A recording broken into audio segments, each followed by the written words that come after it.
Like the point we know from geometry, it has no size, no dimension. It's just an imaginary idea that indicates a position in a system. A second point, then, can be used to indicate a different position.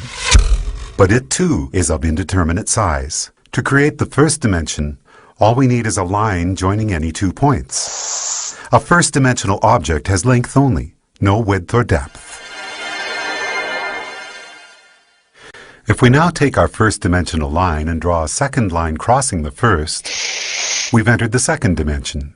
The object we're representing now has a length and a width, but no depth. To help us with imagining the higher dimensions, we're going to represent our second-dimensional object as being created using a second line, which branches off from the first. Now let's imagine a race of two-dimensional creatures called flatlanders. What would it be like to be a flatlander living in their two-dimensional world?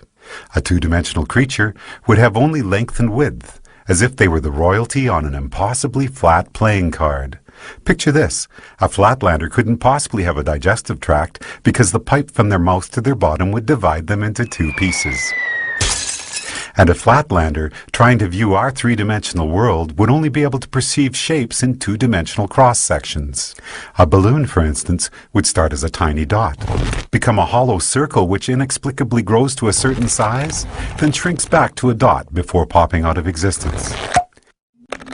And we three-dimensional human beings would seem very strange indeed to a flatlander. Imagining the third dimension is the easiest for us because every moment of our lives, that's what we're in. A three-dimensional object has length, width, and height. But here's another way to describe the third dimension. If we imagine an ant walking across a newspaper which is lying on a table, we can pretend that the ant is a flatlander walking along on a flat two-dimensional newspaper world. If that paper is now folded in the middle, we create a way for our flatlander ant to magically disappear from one position in his two-dimensional world and be instantly transported to another. We can imagine that we did this by taking a two-dimensional object and folding it through the dimension above, which is our third dimension. Once again, it'll be more convenient for us as we imagine the higher dimensions if we can think of the third dimension in this way. The third dimension is what you fold through to jump from one point to another in the dimension below. Okay, the first 3 dimensions can be described with these words: length, width, and depth. What word can we assign to the 4th dimension? One answer would be duration. If we think of ourselves as we were 1 minute ago, and then imagine ourselves as we are at this moment, the line we could draw from the 1 minute ago version to the right now version would be a line in the 4th dimension. If you were to see your body in the 4th dimension, you'd be like a long undulating snake, with your embryonic self at one end and your deceased self at the other. But because we live from moment to moment in the 3rd dimension, we're like our second-dimensional flatlanders.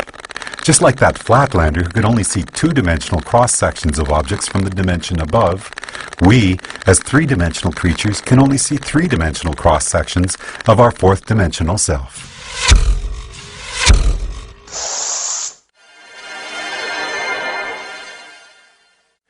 One of the most intriguing aspects of there being one dimension stacked on another is that down here in the dimensions below we can be unaware of our motion in the dimensions above.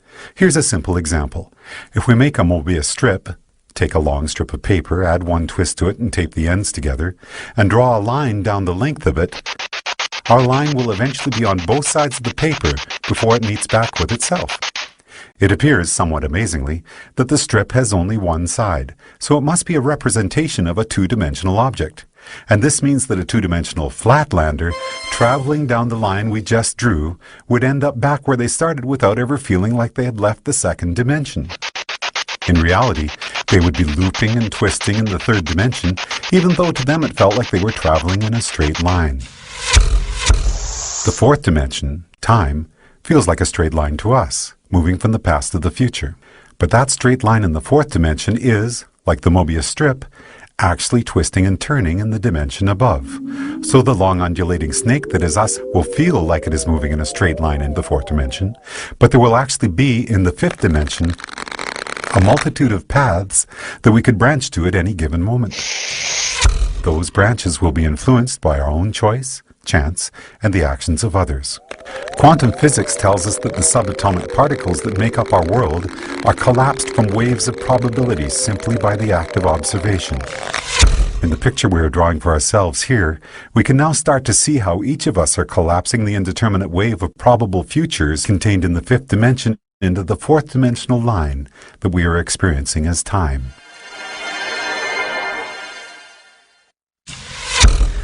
What if you wanted to go back?